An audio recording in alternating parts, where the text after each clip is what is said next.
And then there were 15 East Valley schools left in the divisions 1 through 5 football postseason. And to commemorate the reduction of teams still standing, I guess we're reducing our geographic location to some sort of a bunker that we're in here in the office. But we will make do with what we've got. Not unlike the teams remaining are going to have to make do with what they've got. And it's somewhat of a rematch theme this week as we go into the quarterfinals. We'll start in Division 1. Desert Vista and Hamilton will meet for about the 17th time in the last 2 to 3 years. I think they pretty much live with each other at this point. Obviously, we know what happened in the 2011 title game. Desert Vista rolled all over Hamilton.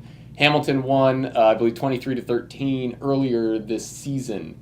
Huskies getting a little bit healthier. Desert Vista hoping that Zach Tamburo is a little more healthy on that front line. Mr. Odegard, you give us the answers on this one. How does Desert Vista do this again in the playoffs in matching up with, especially with Hamilton and that defense? It's kind of interesting. It kind of looks like last year where we think Hamilton's going to win. The Desert Vista's was more multidimensional last year. They could pass a little better, but even last year, Desert Vista really started off by running the ball right up the middle. Jackson Hood was a little bit hurt. Quaylen Cunningham didn't play, I don't think, in the title game. Correct. So I think those injuries were a bigger factor than we realized. I think Hamilton's healthy now, so what should happen is Hamilton's defense should be okay because Desert Vista hasn't really shown the ability to throw the ball that well.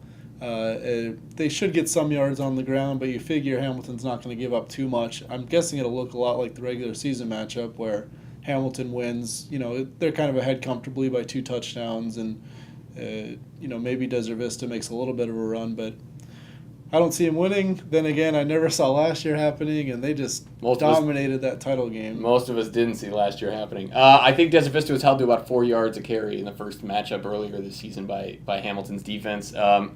Hamilton is looking like they're going to get Kevin Walter back, the running back, who's actually was pretty integral with that team earlier in the season. Got hurt and is slowly working his way back, and they're hopeful that he's going to be back this week to further aid a running game. Hamilton getting health because they rely so heavily on the run, and because especially it helps set up A.J. Thigpen in the play action, the short passing game. Flip the tables real quick. Let's go the other way. Desert Vista offense against Hamilton offense against Desert Vista defense. Are we going to see the exact same things that we've seen from Hamilton for the last basically 10 weeks since they started 0-2?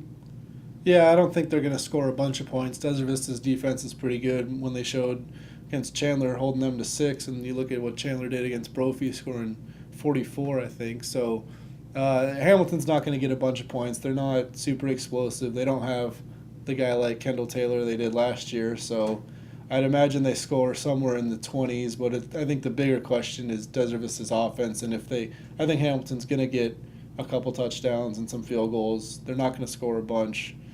If Desert Vista's offense can come alive, then they got a chance. But that's, I think, the big question. Yep. We will see 7 p.m. Friday night at Hamilton. And the Huskies have talked about, since we mentioned this before, since August, that if they really want to get some payback for what happened in the title game last year, that they're going to have to beat Desert Vista in the playoffs. And by God, this is the week that it's going to happen or not happen.